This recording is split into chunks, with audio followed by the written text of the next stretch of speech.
France கலாச்சாரத்தை பிரதிபலிக்கும் வகையில் பிரான்ஸ் நாட்டில் பாரம்பரிய விளையாட்டான பெத்தாங் போட்டி புதுச்சேரியில் நடைபெற்றது. 20 அணிகள் பங்கேற்று நாக் அவுட் முறையில் நடைபெற்ற போட்டியின் இறுதி ஆட்டத்தில் வெற்றி பெற்ற அணிக்கு பரிசுகள் வழங்கப்பட்டன. புதுச்சேரி பிரெஞ்சு ஆதிக்கத்தின் கீழ் இருந்தபோது 1858ஆம் ஆண்டு சர்க்கிள் டி பாண்டிச்சேரி என்ற கிளப் உருவாக்கப்பட்டது.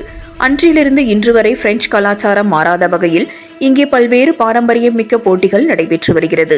அதில் ஒன்றான புதுச்சேரி பிரான்ஸ் கலாச்சாரத்தை பிரதிபலிக்கும் வகையில் பிரான்ஸ் நாட்டில் பாரம்பரிய விளையாட்டான பெத்தாங் எனப்படும் போட்டி நடத்தப்பட்டு வருகிறது. இந்த நிலையில் பொங்கல் பண்டிகையை முன்னிட்டு புதுச்சேரி சட்டசபை அருகே உள்ள சர்க்கிள் டி பாண்டிச்சேரி மைதானத்தில் பெத்தாங் போட்டி நடைபெற்றது. இதில் 20 அணிகள் பங்கேற்று விளையாடியது. நாக் அவுட் முறையில் நடத்தப்பட்ட போட்டியில் பிராங்க்லின் சீனு அணிகள் இறுதிப் போட்டிக்கு தகுதி பெற்றன. இன்று இரவு நடைபெற்ற இறுதிப் போட்டி விறுவிறுப்பாக நடைபெற்றது.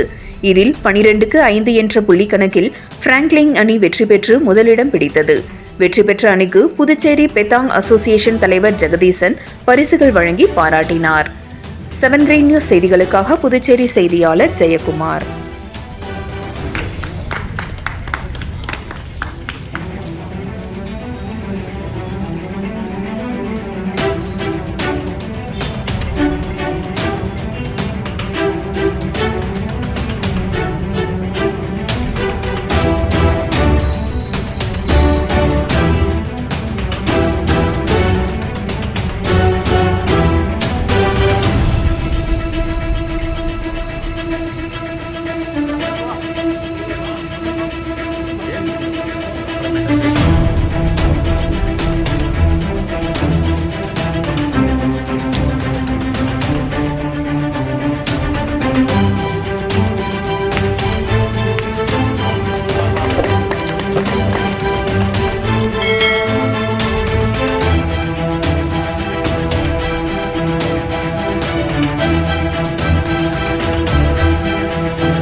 ஓகேண்ணா.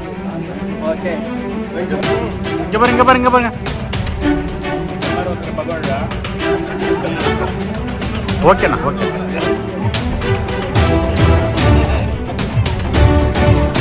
இருங்க. ஓகே.